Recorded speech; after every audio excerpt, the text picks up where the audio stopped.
Hello，各位观众朋友，大家好，欢迎收看今天晚上恐怖怪谈。今天晚上，世界上哪一个人的恐怖经历又发生在世界上哪一个角落呢？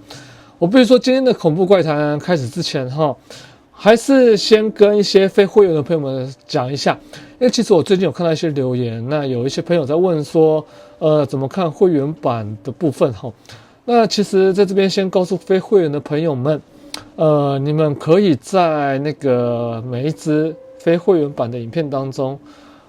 像说正式那个会员版的影片，它的那个影片介绍就比较简单。非会员版的影片介绍下面会有比较多连结，你只要连结点进去，你照着上面的指示操作，基本上你就可以加入会员。那你加入好会员之后，你只要是我上传那个会员版的影片之后，你们都会收到通知，那你们就可以去看这个样子。那当然了，有时候小弟会很不好意思的，像上周四的影片就忘记要开放了，因为那时候在帮2号洗澡，所以说有点忘记时间，这一点也请我们的会员朋友们多多见谅，抱歉。好 ，OK， 那说完前面今天的恐怖怪谈，我们就开始来做介绍吧。我想问一下大家，你们家在搬家或者是在盖房子或新房子的时候，有没有感觉到这个家里有一些问题或怪怪的？假如有的话，你们有没有会去寻找一些原因呢？那其实我知道啦，在台湾好像以前也有过，像说什么呢？就是有人在人家家里埋了一些什么东西，让这个家的人导致他的运气相当的不顺遂，就好像是诅咒的一种。那有可能是那个屋主太过机车，让一些工人很不爽，怎么样之类的，做了一些不好的手段。那其实你觉得这种事情只有发生在台湾吗？我要告诉大家，今天这则事情也发生在墨西哥。没错，墨西哥是一个还蛮神秘的一个国度啦，毕竟它在那个中南美洲嘛，那它多少也会接触到一些巫毒的一些组织，那种巫毒娃娃的那一种诅咒，不是吗？他们那边还有许多巫术是我们不了解的，对吧？好，那至于这个人他碰到什么样的状况，又是什么样的经验，接下来我就来告诉大家咯。20年前，我的父母搬进了墨西哥的新家，当时我母亲独自前往，而我父亲则留在西雅图处理一些事务，计划在2到3个月后与母亲会合。我答应陪母亲搬家，并与她一起住到父亲抵达为止。我们到达新家的那一天，比搬家公司运送家具的时间还早了一天。这给了我母亲足够的时间雇佣一些帮手，也就是那一天，我们遇见了莱蒂，他成了我母亲接下来8年的管家。莱蒂简直是上天派来的，他勤奋忠诚，而且认识附近的所有人。他帮助我们雇来了几名工人，搬运所有沉重的家当，而我们则专注的拆箱整理物品。这3个人花了整整1周的时间，才终于将这一切安顿好。当时我们3个人疲倦地坐在客厅里，沉浸在刚完成大工程的成就当中。但就在这时，一阵诡异的声音从家中的酒吧柜传来。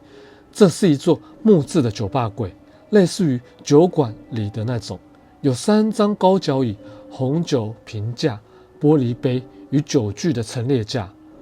柜台后方有几个抽屉与收纳柜，里面摆放着各种调酒工具，如搅拌器、冰桶、马丁尼摇杯、酒壶等。但我们明明已经将所有东西整理妥当啊，为何会突然发出声音呢？我们的第一个念头就是有老鼠闯入，虽然我们没有发现任何老鼠出没的痕迹，但这是唯一合理的解释。莱蒂站起来，准备查看酒吧柜内部的时候，低沉的咆哮声从储物柜里传了出来。我们目瞪口呆，眼睁睁地看着红酒杯开始剧烈晃动、碰撞，发出刺耳的叮当声。酒柜门更是自己剧烈的开开关关，发出蹦蹦的巨响。整个酒柜像是活起来一样，声音听起来就像是2只野兽在里面撕咬打斗。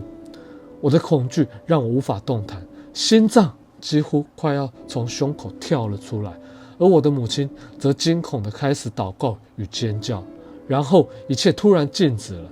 莱蒂是最勇敢的，他拿起一把扫帚，猛然打开所有的抽屉与储物柜门，里面什么都没有，没有老鼠，没有动物，一切仍然井然有序地摆放着，没有任何的异样。我们当下决定逃离这栋房子，立刻前往最近的教堂。莱蒂认识当地的神父，恳请他来家中进行驱邪仪式。当晚，我母亲和我不敢分开睡觉，两人挤在同一间房间，直到我们的恐惧稍微平息了一些。几周后，我母亲与莱蒂在前院挖土，准备种植花圃的时候，他们挖到了一些玻璃罐。当他们小心翼翼地将物件取出时，惊恐地发现罐内装着几个破旧的小布偶，上面插满了针，还有一些难以辨认的物件。莱蒂的脸色瞬间变得苍白，他显然知道这些东西代表些什么，立刻阻止我的母亲打开它。他低声说着，他认识一个可以处理这些东西的人，于是便带走了这些诡异的玻璃罐。更诡异的是，我们发现这些罐子被埋藏的地点正好就在酒吧柜的墙外。这究竟是巧合，还是某种超自然现象的证据？酒吧柜的怪声是否与这些诡异的物品有关呢？我们无法确定，但这个发现让我们真的感到不寒而栗。那段时间，家中恢复了短暂的平静，直到我们举办了一场派对。这应该是场温馨的乔迁派对，来宾大多是亲友。当派对进行到凌晨3点时，仍剩下少数的宾客仍留在酒吧区，坐在高脚椅上闲聊喝酒。突然，一面悬挂在酒吧上的镜子，印有 bar 字样的装饰镜，在没有任何外力的情况下猛然爆裂。它不仅仅是裂开，而是直接粉碎成无数细小的玻璃碎片，四散飞溅。这瞬间让所有宾客惊恐万分，人们惊叫着仓皇逃离。这场派对在诡异的氛围下草草地结束了。事后，我母亲总会在夜晚听见玻璃破碎的声音，但当她检查时却找不到任何的碎片。她曾清楚记得自己已经关好了窗户，但总会在夜间发现酒吧旁的窗户被打开，而这些窗户外头都有铁栏杆，无法从外面进入。那么是什么东西打开了这个窗户呢？最令人毛骨悚然的一件事，则是一张照片。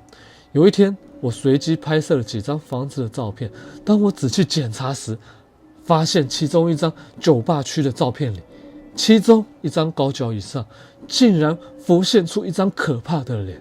这张脸如同恶魔，拥有扭曲的五官与清晰的双脚，令人毛骨悚然。当我将照片展示给家人时，所有人都吓坏了，母亲更是坚持要我立刻删除照片，但我没有删除。问题是，现在我找不到那台相机了。诡异仍然未结束，这间房子已经经历过多次的净化与驱邪仪式，但诡异的现象仍然时有发生，仿佛它在某些时刻苏醒了，等待时机再度发作。顺带一提，莱蒂的故事还没有结束哦。事实上，他并不只是一名普通的管家，他竟然是一名女巫。他向我展示过一些无法解释的现象，而我希望能在未来分享这些故事，听听大家的看法。你们觉得怎么样？我觉得这则故事虽然没有像说日本人写那些曲折离奇啊，还有一些高低起伏，但是我觉得这则经历他写的直接都是到重点。我不知道这墨西哥人，我觉得墨西哥人，我觉得他还蛮会表达他自己的一些状况。好，不管怎么样啦，其实这个房子，我觉得这些状况真的是这些诅咒而成的吗？还是这个房子下面到底有埋藏些什么？其实像说我们在台湾的话，有可能会先想到说我们地基下面是不是埋了什么，或者是说我们没有拜地基主，或者是说里面曾经有发生过什么事情，我们去打扰到他们。但我觉得这件事情有可能没有那么简单。为什么这样讲呢？因为其实他已经做了那么多驱邪仪式，照理来讲应该要有一个头了吧，或者是一个尾了吧，可是好像都没有。那这又是为什么呢？这个东西呢，就留给大家自己去仔细的想想看咯。那最后也是跟非会员的朋友们说，记得在非会员的影片下方要去看那个我们辛辛苦苦打那些文案，就是我们会留下那个文案的资讯，下面就会有购买会员的连结，那您再到那边去做点击，再去做操作了。好，那今天恐怖怪谈就介绍到这个地方为止，非常感谢大家收看，那我们就下周再见了，拜拜。